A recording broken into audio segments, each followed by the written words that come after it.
Como uma ideia, nascida na mente de um único homem, em um canto esquecido do mundo, consegue atravessar milênios e transformar a própria estrutura da civilização. Como a história de um carpinteiro da Galileia que nunca escreveu um livro, não comandou um exército nem governou uma nação, se tornou a narrativa mais contada e debatida da humanidade. Para entender o legado duradouro de Jesus Cristo, não devemos olhar apenas para a glória de suas palavras, mas para o peso das correntes que ele desafiou e o tamanho das montanhas que precisou mover, não com as mãos, mas com o Espírito. A sua história não é um conto de fadas sobre um poder divino que torna tudo fácil. É a crônica de uma luta implacável contra a indiferença, a hipocrisia e o medo. Nossa jornada começa em Nazaré, uma aldeia tão insignificante que sequer era mencionada nos mapas do poderoso Império Romano. Aqui Jesus cresceu, não como um príncipe ou um erudito, mas como filho de um artesão. Ele aprendeu o cheiro da madeira cortada, a textura da poeira nas mãos e o ritmo do trabalho diário.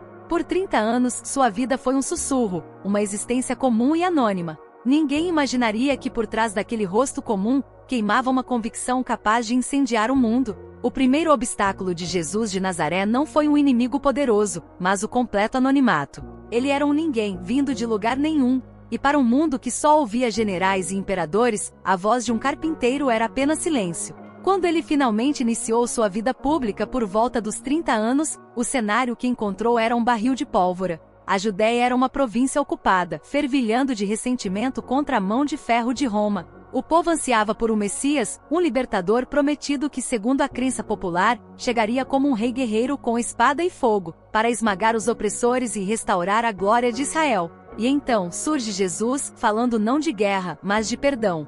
Falando não de vingança, mas de amar os inimigos. Sua mensagem era uma afronta às expectativas. Ele não oferecia um plano de batalha, mas um mapa para o coração humano. No famoso Sermão da Montanha, ele virou o mundo de cabeça para baixo. Disse que os mansos herdariam a terra, que os pobres de espírito eram bem-aventurados, que a verdadeira força não estava em dominar, mas em servir. Para um povo desesperado por um leão, ele se apresentou como um cordeiro. Essa foi sua segunda grande batalha, a luta contra as expectativas de seu próprio povo. Ele não era o salvador que eles queriam. Seu caminho não foi um desfile de aceitação. Pelo contrário, foi uma caminhada solitária, muitas vezes marcada pela incompreensão até mesmo de seus seguidores mais próximos. Os 12 discípulos, homens simples, pescadores e coletores de impostos, o seguiam, mas raramente o compreendiam. Eles discutiam sobre quem seria o maior em seu reino, enquanto Jesus lavava seus pés, ensinando que a grandeza estava na humildade.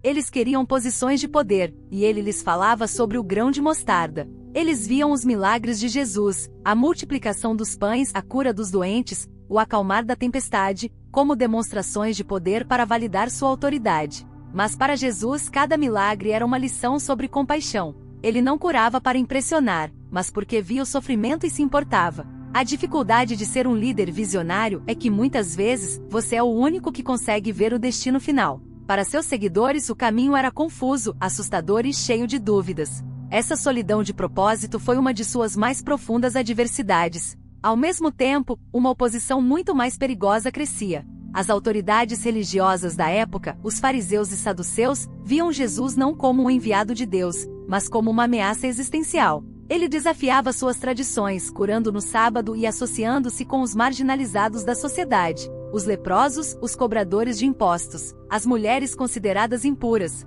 Para os líderes religiosos, a lei era um muro rígido que separava o sagrado do profano. Para Jesus, o amor era uma ponte que alcançava a todos, sem distinção. Eles viam um blasfemo que se autoproclamava o Filho de Deus. Ele via homens presos a regras que os impediam de ver a humanidade uns dos outros. Este conflito não era um mero debate teológico, era uma colisão frontal entre um sistema rígido, baseado no controle, e uma mensagem radical de liberdade e graça. Cada palavra de desafio, cada ato de misericórdia que quebrava as regras, o aproximava cada vez mais do fim.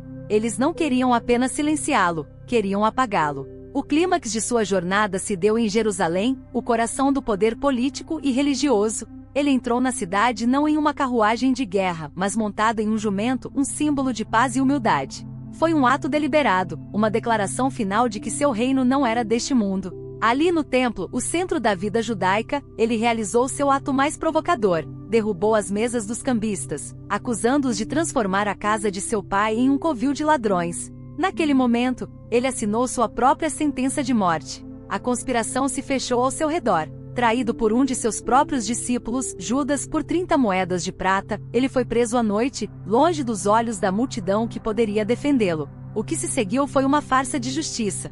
Um julgamento apressado, conduzido sob o manto da escuridão, onde testemunhas falsas foram compradas e as leis foram torcidas para garantir uma condenação. Ele foi levado perante as autoridades judaicas e depois para Pôncio Pilatos, o governador romano. Pilatos, um político pragmático, não via nele crime algum, mas, pressionado pela multidão inflamada e temendo uma rebelião, lavou as mãos e o entregou para ser crucificado. A crucificação era a punição mais brutal e humilhante do Império Romano, reservada para escravos, rebeldes e os piores criminosos. Era uma morte lenta, dolorosa e pública, projetada para ser um espetáculo de terror, um aviso para quem ousasse desafiar o poder de Roma. Ao ser pregado naquela cruz, entre dois ladrões, Jesus de Nazaré parecia ter falhado espetacularmente. Sua mensagem de amor parecia ter sido esmagada pela força bruta.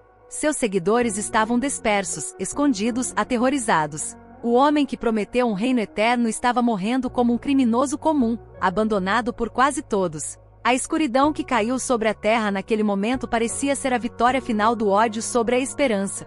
Mas a história de Jesus Cristo não termina com o silêncio do túmulo. É aqui que a narrativa dá sua virada mais improvável e poderosa. 3 dias depois, segundo os relatos que formariam a base do cristianismo, algo extraordinário aconteceu. O túmulo foi encontrado vazio. Seus seguidores, inicialmente céticos e amedrontados, relataram tê-lo visto vivo. A ressurreição para eles não era apenas um milagre, era a validação de tudo o que ele havia dito e feito. Aquele que havia sido derrotado pela morte, havia vencido a própria morte. Essa convicção transformou um grupo de homens e mulheres assustados em uma força imparável. A derrota esmagadora da crucificação foi ressignificada como sacrifício supremo, o maior ato de amor já concebido. A aparente falha tornou-se o fundamento da fé, e é aqui que o verdadeiro legado de Jesus começa a tomar forma. Aquele pequeno grupo, sem poder, sem status e sem armas, saiu de seu esconderijo e começou a espalhar sua mensagem. Eles falaram do carpinteiro da Galileia, de seus ensinamentos sobre perdão e compaixão, e de sua vitória sobre a morte. Eles enfrentaram perseguição, ridículo e martírio, mas a ideia que Jesus plantou começou a crescer. Cresceu nos corações dos escravos que ouviram pela primeira vez que eram tão valiosos quanto seus senhores aos olhos de Deus. Cresceu entre as mulheres que, em um mundo patriarcal, foram tratadas por Jesus com dignidade e respeito. Cresceu entre os pobres e os marginalizados, que encontraram esperança em uma mensagem que os colocava em primeiro lugar. O legado de Jesus Cristo não está nos impérios que adotaram seu nome, nem nas catedrais construídas em sua honra. Está na ideia indelével de que cada vida humana tem um valor intrínseco e inegociável. Está na fundação de hospitais, orfanatos e instituições de caridade, inspirados por seu chamado para cuidar dos pequeninos. Está no conceito de perdão, que se tornou um pilar da justiça restaurativa. Está na noção de direitos humanos, que ecoa sua defesa radical dos oprimidos. Aquele homem que começou sem nada, vindo de lugar nenhum, que enfrentou a incompreensão de seus amigos e o ódio de seus inimigos, que foi executado da forma mais vergonhosa possível, acabou por deixar a marca mais profunda na história humana. Sua vida é a prova definitiva de que a verdadeira força não reside no poder de esmagar os outros, mas na coragem de se levantar por eles. Ele nos mostrou que a maior das revoluções não começa com exércitos marchando, mas com um simples e poderoso ato de amor, capaz de atravessar desertos, derrubar impérios, mais importante, transformar um coração de cada vez, mesmo 2000 anos depois.